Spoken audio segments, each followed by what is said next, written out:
ও তুই কাল আসছিস, বাহ। এই তোর কটায় ট্রেন? তুই কিন্তু আমাকে আগে থেকে বলবি, তো যাইবো তোকে নিতে যাবে। ঠিক আছে, আমি এখন রাখলাম। হ্যাঁ চিকি, কাল মাসিমণিরা আসছে, তোর রুমটা একটু গুছিয়ে রাখ। আদু কিন্তু এখানেই থাকবে। এবার তুই মুখটা এরকম করলি কেন? হ্যাঁ, দুদিনের জন্য আসছে তারা, আর তুই যখন মাসিমণির ঘরে যাস তখন তোকে একটা রুম একা ছেড়ে দেয়। পুরো বাপের মতন হয়েছিস, নেমো খারাপ। চিকি, কাল মাসিমণির আসবে, ওই ডিনার সেটা একটু নামিয়ে দে, আমি হাত পাচ্ছি না।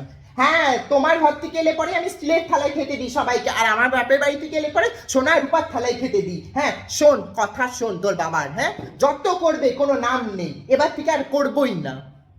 আরে আয় তাড়াতাড়ি আয়, ভেতরে আয়। সত্যি তুমি তো লাগেজগুলো নেবে? হ্যাঁ, এই তোদের আসতে কোনো অসুবিধা হয়নি তো? বাবা, দুজন আমাদের কত বড় হয়ে গেছে। আসো আসো, ভেতরে আসো। এই শোন, তাড়াতাড়ি তোরা ফ্রেশ হয়ে নে, আমি এক্ষুনি খাবার বাড়ছি। এতটা পথ জার্নি করে এসেছিস। আসো না, তুমি সব লাগেজগুলো আমার রুমে ঢোকাও তাড়াতাড়ি। আদু, এ নাও তোমার বার্গার, আর এই নে তোর প্রিয় কচুরি।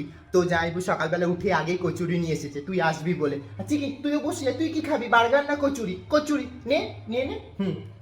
ও তোরা কাশ্মীর গেছিলি না, ভালো করেছিস। এখন ঘুরবি না তো আর কখন ঘুরবি? আর তো জায়বুর কথা বলিস না, সামান্য দীঘা অবধি নিয়ে যায় না, 1000বার বললে একবার নিয়ে যায়, আর সে নিয়ে যাবে আমাদেরকে কাশ্মীর, তাহলেই হয়েছে। সবটা ওর বোনকে তাই জানিস। আমার ননদ পাশে ফ্ল্যাট কিনেছে, জ্বালিয়ে পুড়িয়ে খাচ্ছে জানিস। হ্যাঁ, প্রায় সন্ধ্যা এখানে এসে রুটি করে নিয়ে চলে যাবে। আরেকজন হয়েছে বোন ভক্ত, ব্যাস, আর কিছু বলার উপায় নেই। এনে এটা খা। আর তোদেরকে নিমন্ত্রণ না করলে আগে থেকে একদম যাবি না, মান সম্মান নেই নাকি? হ্যাঁ, ফোনে বললেই হলো যে তোমার বোনকে নিয়ে আসবে। আরে এমনি তো দিনে 1000বার আসে, দুদিন হয়ে গেল একটা বার আসেনি। এত বদমাশ মহিলা। হ্যাঁ, একদম পা বাড়াবি না। শোনো না, আমি বলছিলাম কি, তুমি না আজ বাইরে সোফাতে শোবে, আর চিকি রুমে আদু শুয়েছে, আর আমরা দুই বোন এখানে শোবো। অনেক কথা আছে, আমি তোমাকে সোফাতে বিছানা করে দিচ্ছি, আসো।